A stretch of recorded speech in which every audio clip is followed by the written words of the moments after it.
Hello everyone, Sanskrit grammar class में आप सभी का अभिवादन है। आज के क्लास में हम अकारांत पुल्लिंग शब्द रूप के बारे में पढ़ेंगे। अकारांत पुल्लिंग शब्द रूप में उदाहरण के लिए आज हम बालक का रूप देखेंगे कि वाक्यों में बालक के शब्द रूप का कैसे प्रयोग करते हैं। तो चलिए शुरू करते हैं आज का क्लास। पहले जानते हैं कि विभक्ति के अनुसार बालक का शब्द रूप कैसे बदलता है, किस फार्मूला से हम उसे याद करेंगे। यहाँ एक ट्रिक दिया है, उस ट्रिक से हम कोई भी अकारांत का शब्द का रूप याद कर सकते हैं और उसका वाक्यों में प्रयोग कैसे करना है वो हम सीखते हैं। तो यहाँ चलिए शुरू करते हैं। प्रथमा विभक्ति में एक वचन में बालक को बालकः, द्विवचन में बालकौ और बहुवचन में बालकाः। तो यह शब्द के अंत में अह, औ, आह।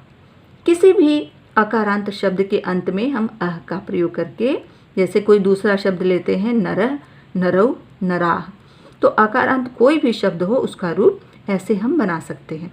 इसका वाक्य में प्रयोग कैसे करते हैं। यहाँ कर्ता कारक है, प्रथमा विभक्ति कर्ता कारक है, उसका चिन्ह होता है ने। तो किसी भी वाक्य में अगर ऐसे लिखा है कि बालक ने ये काम किया, दो बालकों ने किया, ने आ रहा है वाक्य में, तो वहाँ पर कर्ता कारक है और वहाँ पर प्रथमा विभक्ति का हम प्रयोग करेंगे। द्वितीय विभक्ति का प्रयोग कहाँ करते हैं, कर्म कारक।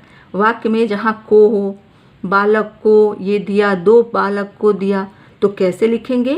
एक बालक के लिए बालकम, दो के लिए बालकौ और बहुत सारे के लिए बालकान। तो शब्द के अंत में अम, औ, आन, किसी भी अकारांत शब्द को हम अंत में अम, औ और आन जोड़ के ये द्वितीय विभक्ति का रूप बना सकते हैं। तृतीय विभक्ति बालकेन बालकाभ्याम बालकय, यहाँ पर करण कारक।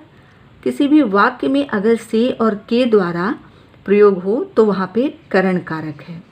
जैसे बालक के द्वारा ये काम हुआ, बालक से हमने ये किया, बालक के साथ वो गए, तो के द्वारा जहाँ हो रहा है प्रयोग वहाँ पर तृतीय विभक्ति का प्रयोग होगा, वहाँ पे करण कारक है। तो एक बालक के लिए बालकेन, दो बालक के लिए बालकाभ्याम और बहुत सारे बालक हैं तो बालकय।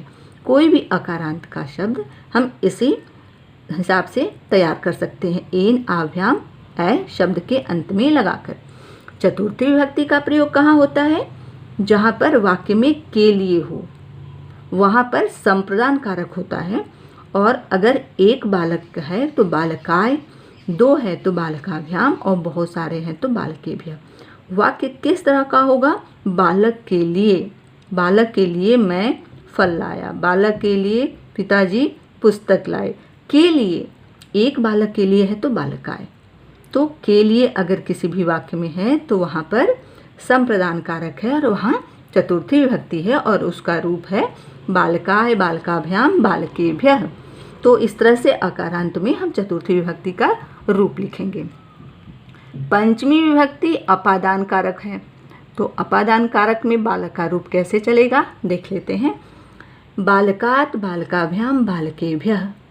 अपादान कारक का चिन्ह है से अलग, जो इंग्लिश में फ्रॉम होता है वो, उससे अलग, वो से अलग है और ये से दूसरा है।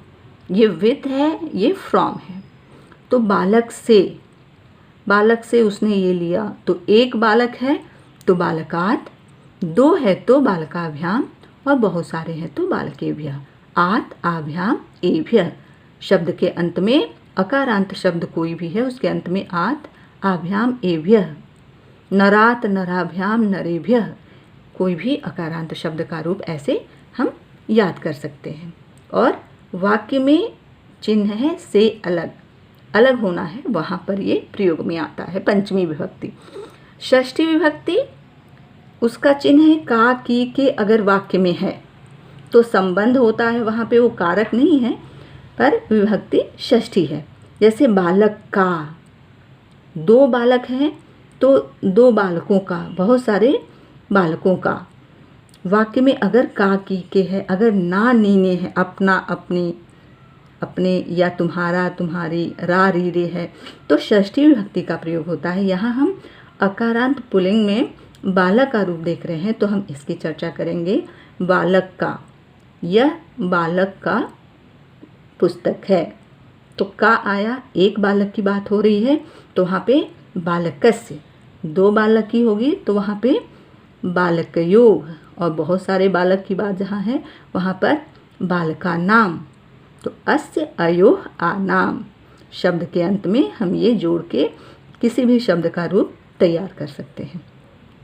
हमें ये ध्यान देना है कि वाक्य में चिन्ह क्या है और कारक कौन सा है, और कर्ता एक वचन का है कि द्विवचन का है कि बहुवचन का है, वैसे हम उस रूप का प्रयोग करेंगे।